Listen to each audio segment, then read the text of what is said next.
Благодаря.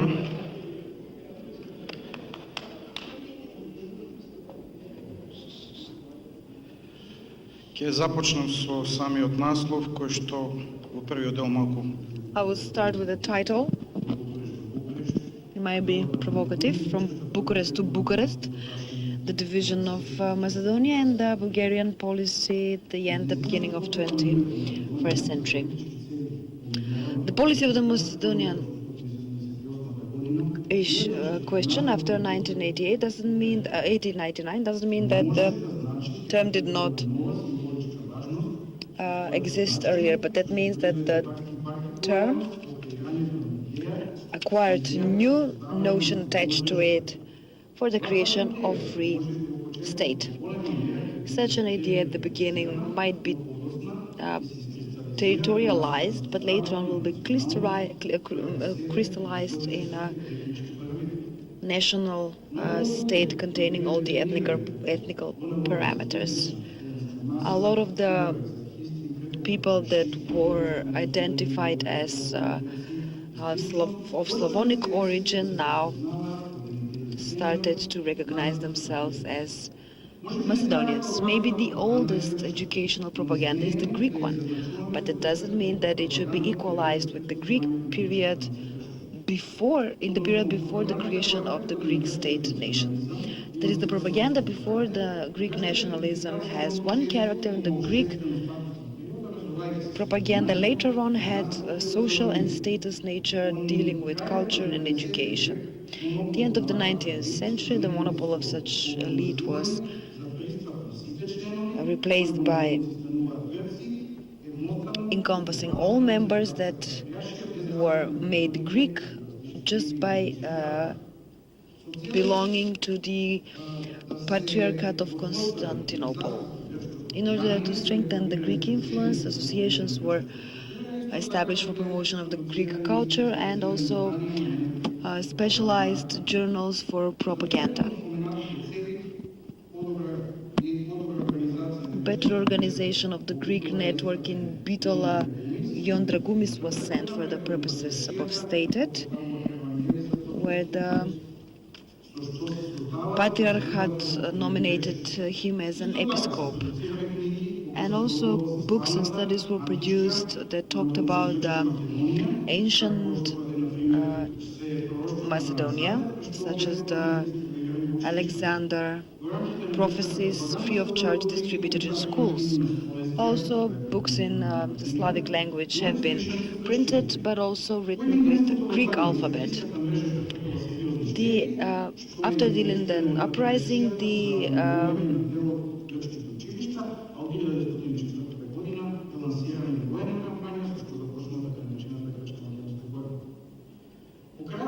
Diocesian network had suffered serious damages. Also, forceful measures have been introduced to separate categories of population. The Muslim population started constantly to leave behind the properties and migrate towards Greece, and majority of the Macedonian population migrated towards Serbian, Bulgarian, there is the farther and the Pirin part of Macedonia, starting from the Thrace and Greeks and Patriarch supporters were inhabited. After the end of the Balkans Wars, Greece successfully enforced, and Bulgaria enforced the aspirations. The agreement between Bulgaria and Greece, signed in May, essentially deals with the fact that the Greek government didn't succeed in delivering, that is what she didn't succeed in delivering on a military plan, now has the opportunity to deliver in a political way. And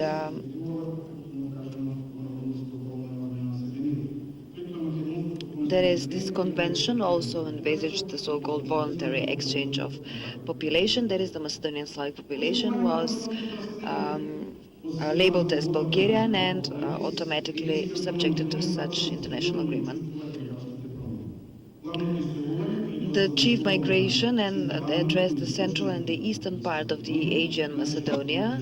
The severest changes were into the Demirhisar area, the Kukush, Ničevardar, the Thessaloniki and Ceres area. The Greek government, in addition to the migration in force after the agreement with Bulgaria of this voluntary so-called quote-unquote exchange to change the demographic composition of the population, she also introduced other measures. So some part of the people went on to temporary jobs in Europe and America. In the Greek culture and territory, the story became a national ep. The national exodus is very traumatic for the population, but one has to identify that their identities have been redefined even after they have come from Mala Asia.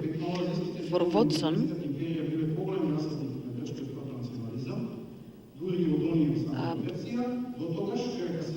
Karagasidu also mentioned the fact that majority of the refugees in the Aegean part of Macedonia at the start, they carried one identity that was closer than the Turkish one. Most of them didn't know Greek. And even later on,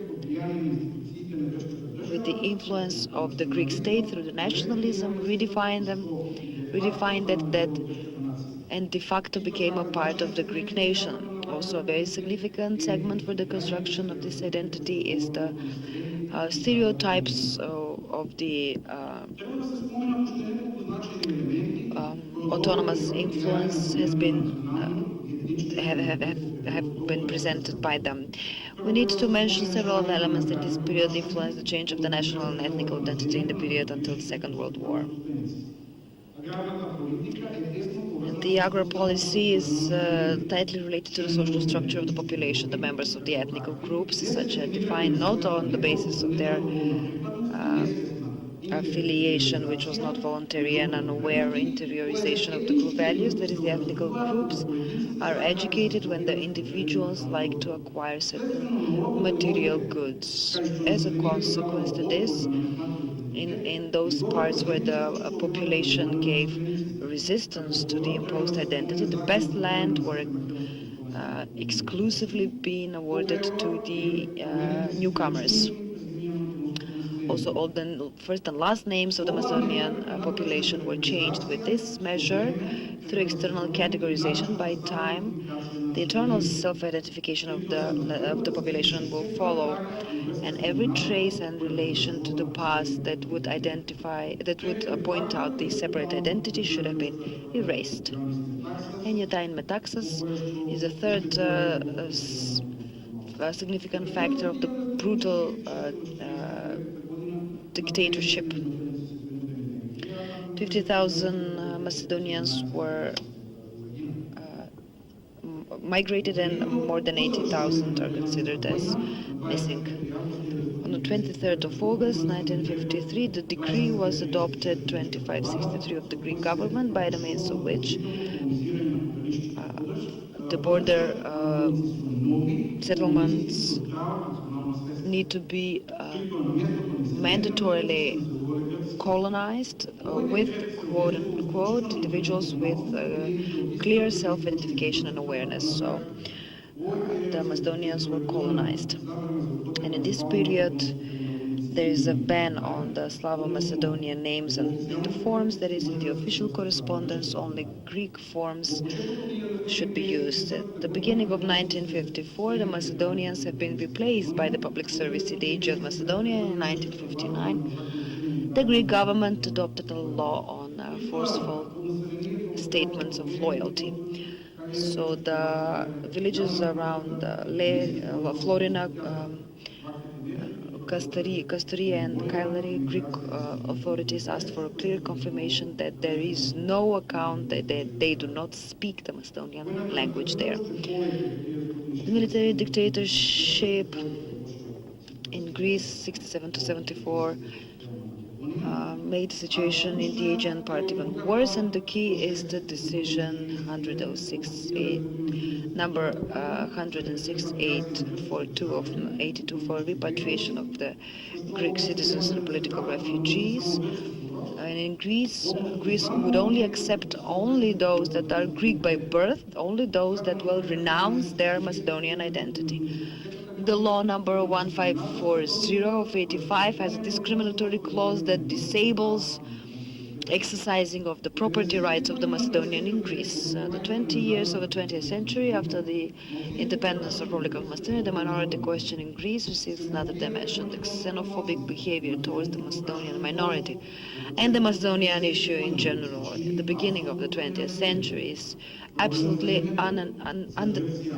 lacks understanding, so it's ununderstandable. So the fight for the name of Greece is not solely aspiration towards the historic ancient past, but also is an essential fight for maintaining the institutionally created collective historic memory, as well as crashing down the myth of a more millennia identical continuity of the identity of the Greek nation.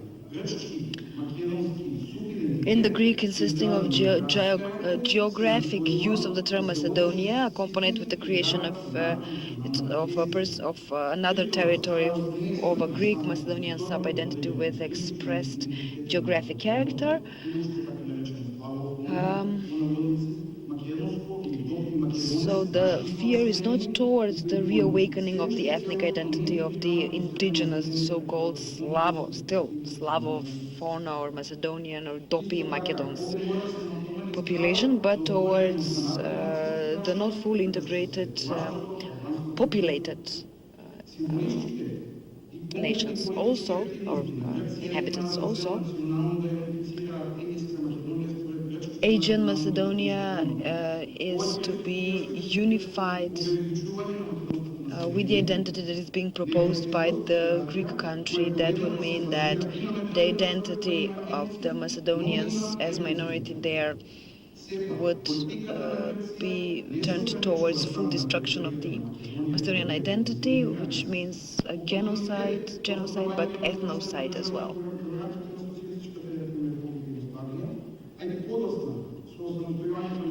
With the independence of the Republic of Macedonia as well,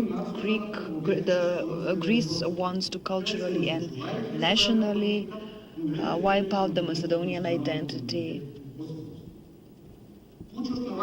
The key of the policy in the so-called territorialization of the national myth that should enable monopole of the Greek policy in the overall cultural heritage over the territory that is today in its composition. Such policy is not a novelty and can be seen even at the end of the 19th and the beginning of the 20th century, when the Greek and Serbian thesis of the Macedonians has been presented as mass flotant, and then the construction of Slavophones as an undetermined category is subjected to a legitimate assimilation until the unsuccessful attempts to Yugoslavenize the Macedonian population within Sephria. The problem of such Greek politics is in the attempts for national relativization of the Macedonian national subjectivity that should fully renounce the already mentioned inheritance or heritage, with aspirations not only to the ancient period but to the medieval heritage produced by Cyril and Methodius, and as well as to the revolutionaries such as Krstapetkov, Misirkov and Goce Delčev. The specific policy the specific policies of the Greeks will be manifested with the blocking of the integration of the Republic of Macedonia in the Euro-Atlantic structures, which was openly demonstrated to the NATO summit in Bucharest.